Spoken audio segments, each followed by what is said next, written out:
Dear students, आज हम लोग क्लॉज पार्ट 3 में हैं।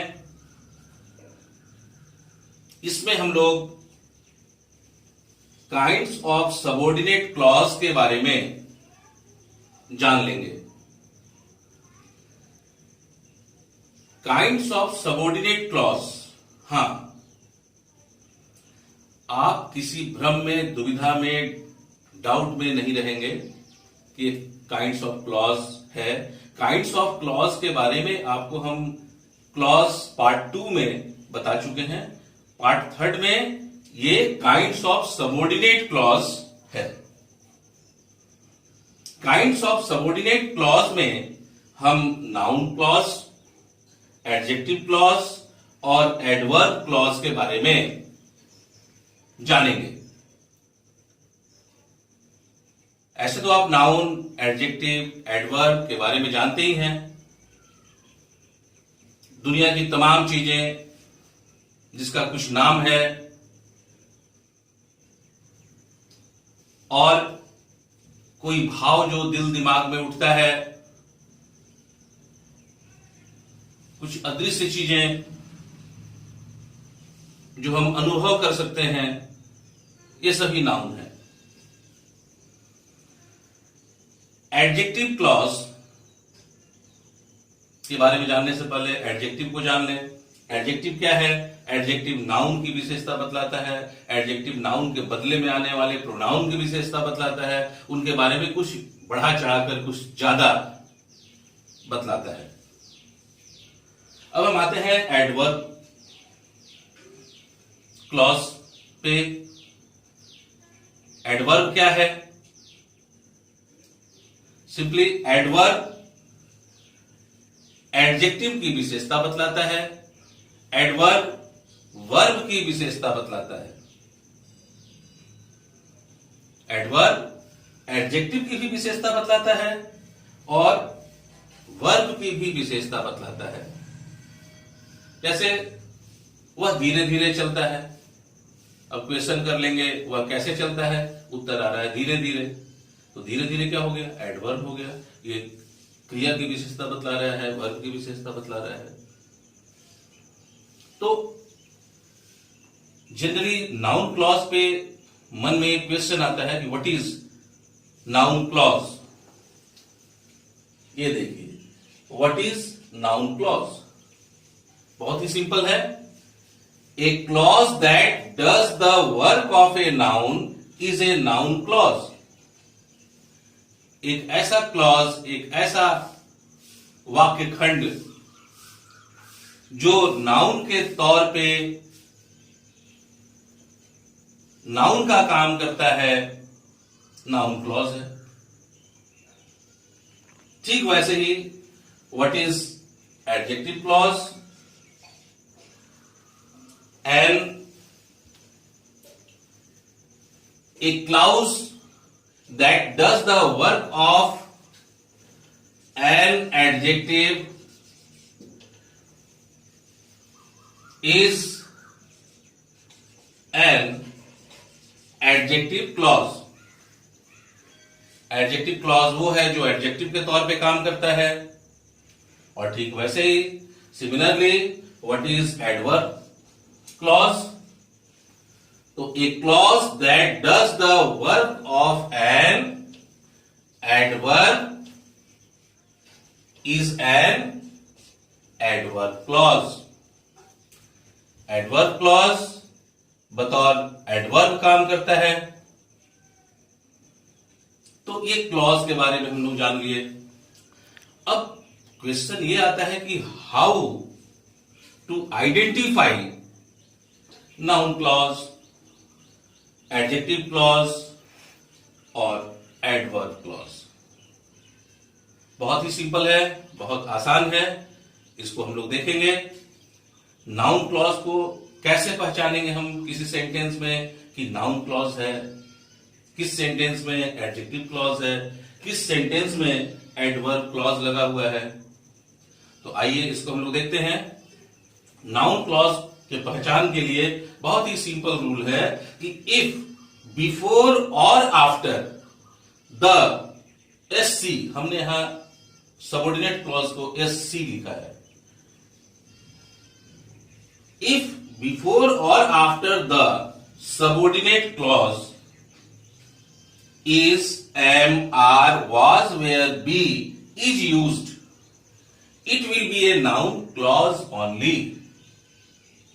यानी जब कभी सबऑर्डिनेट क्लॉज के आगे या फिर सबऑर्डिनेट क्लॉज के पीछे is, am, are, was, where या फिर be आता हो तो वो समझ लीजिए कि नाउन क्लॉज ही है,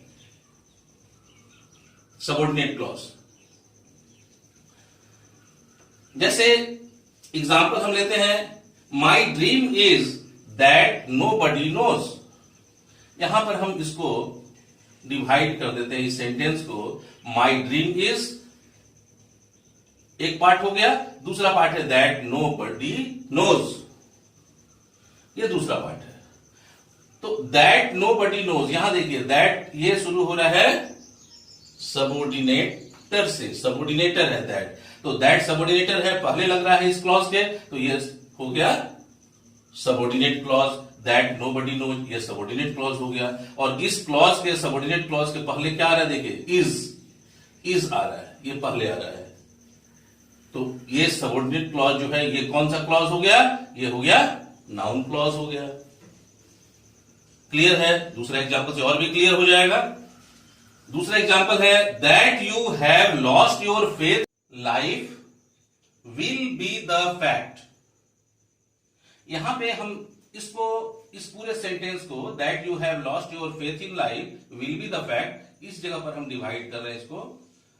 ये दो पार्ट में हो गया, एक पार्ट हो गया that you have lost your faith in life, दूसरा हो गया will be the fact.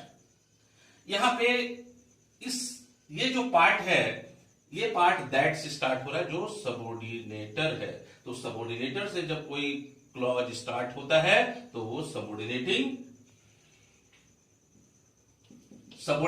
Clause कहलाता है। सबऑर्डिनेट क्लॉज है, ये पहला वाला सबऑर्डिनेट क्लॉज है। और इसके बाद यहां पे आ रहा है, देखिए बी, ये बी आ रहा है after SC, subordinate clause. Subordinate clause के बाद यहां पे बी आ रहा है, इसलिए ये जो सबऑर्डिनेट क्लॉज है ये क्या हुआ, नाउन क्लॉज हुआ। अच्छे से समझ में आ गया?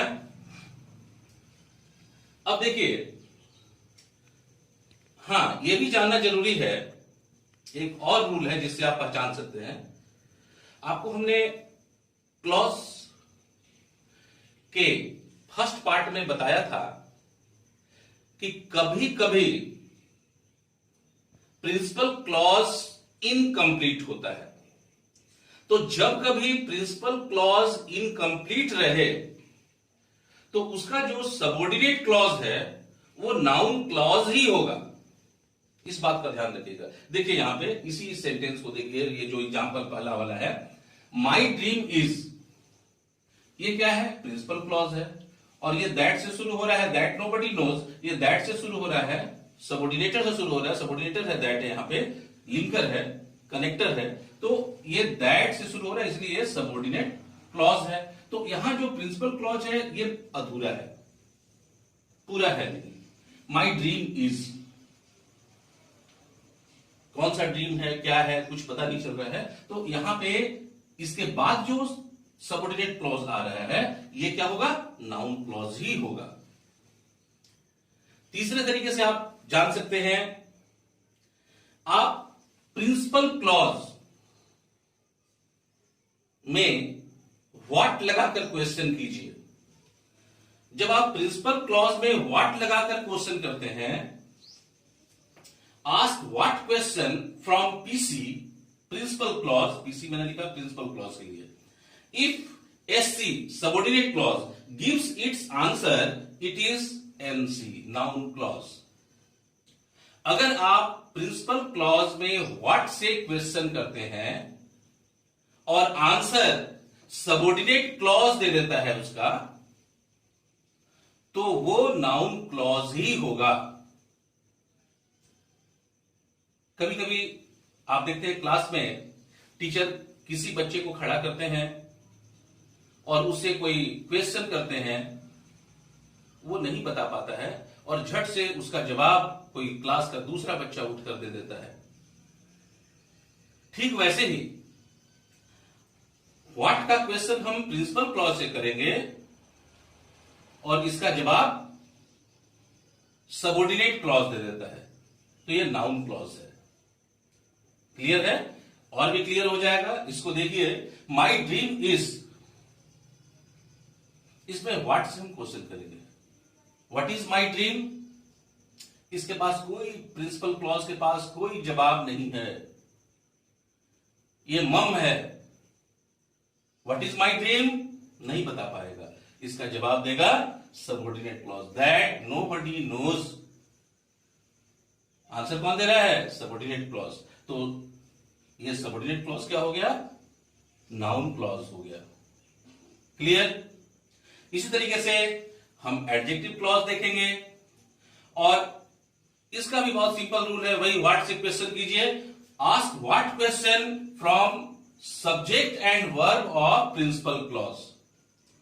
प्रिंसिपल क्लॉज के सब्जेक्ट और वर्ब से को मिलाकर के आप क्वेश्चन कीजिए व्हाट लगाकर, and the rest part of the principal clause will give you the answer. और जो शेष, इसको छोड़कर, सब्जेक्ट और वर्ब को छोड़कर, प्रिंसिपल क्लॉज के सब्जेक्ट और वर्ब को छोड़कर, अगर बाकी बचे हुए जो पार्ट हैं प्रिंसिपल क्लॉज के, वो अगर आंसर देते हैं तो वो निश्चित ही एडजेक्टिव क्लॉज होगा। जैसे यहां देखिए, she started teaching Hindi to the foreigners who were Germans. यहां पे हम देख रहे हैं सी सब्जेक्ट है और स्टार्टेड क्या है? वर्ब है। ये दोनों को मिलाकर के हम क्वेश्चन तैयार करेंगे। स्टार्टेड है तो यहां डिड लग जाएगा क्वेश्चन में। तो what did she start, question हो गया। What did she start? Rest part जो ये बचा हुआ है, teaching Hindi to the foreigners who were Germans, ये पार्ट आंसर दे रहा है। अब यहां पे देखिए, ये फॉरेनर्स क्या है? नाउन है। कोई भी नाम नाउन है, तो फॉरेनर्स नाउन हो गया। और उसके बारे में कौन बता रहा है? ये यहां से यहां तक हु वेयर जर्मन्स, फॉरेनर के बारे में बता रहा है कि फॉरेनर कौन है? तो जो जर्मन्स है। तो ये जो हु वेयर जर्मन्स है, हु वेयर जर्मन्स जो है, ये एडजेक्टिव क्लॉज हो गया। इसको और अच्छी तरीके से आप जान लीजिए कि जब भी who, which, what, that, whom, आए, और ये हिंदी में जॉ के लिए आए, हिंदी में जॉ के लिए आए।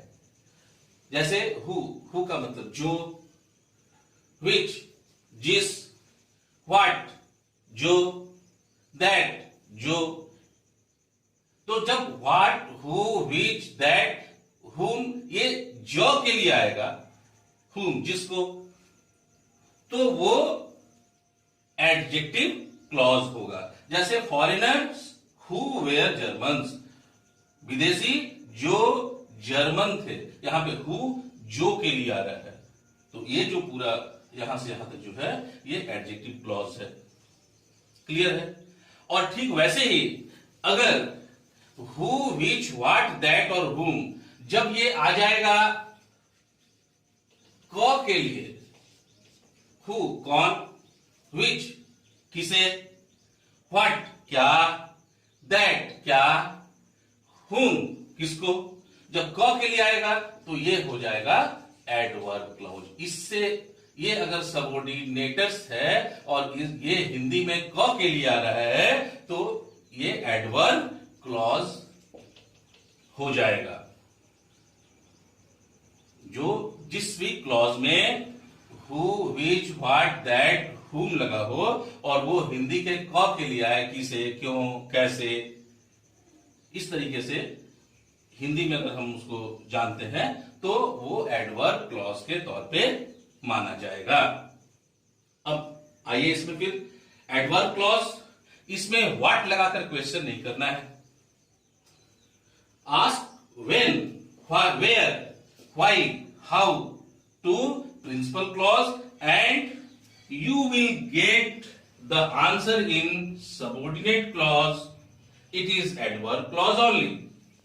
आपको क्वेश्चन करना है when, where, why, how लगा करके प्रिंसिपल क्लॉज से क्वेश्चन करना है, और आंसर आपको जब सबऑर्डिनेट क्लॉज से मिलता है इसका, तो वो एडवर्ब क्लॉज है। याद रहे कि एडवर्ब क्लॉज में व्हाट लगाकर क्वेश्चन नहीं करना है, बाकी व्हाट छोड़ करके when, where, why, how से क्वेश्चन प्रिंसिपल क्लॉज को करना है, और आंसर कौन देगा?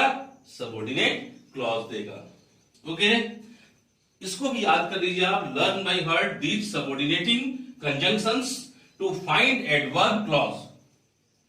किसी भी क्लॉज में अगर सबऑर्डिनेटिंग कंजंक्शंस ये सब हैं, when, why, before, after, until, till, since, where, wherever, because, as, that, if, unless, so that, least, though, so, as if, etc.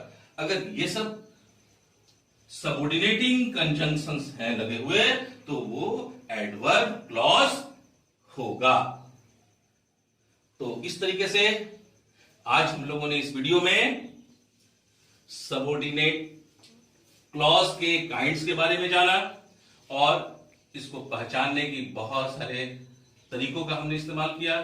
उम्मीद है कि बहुत आसान लगा होगा आपको, यस, आप समझ गए होंगे। और इसी तरीके से आप मेरे वीडियो के साथ बने रहिए।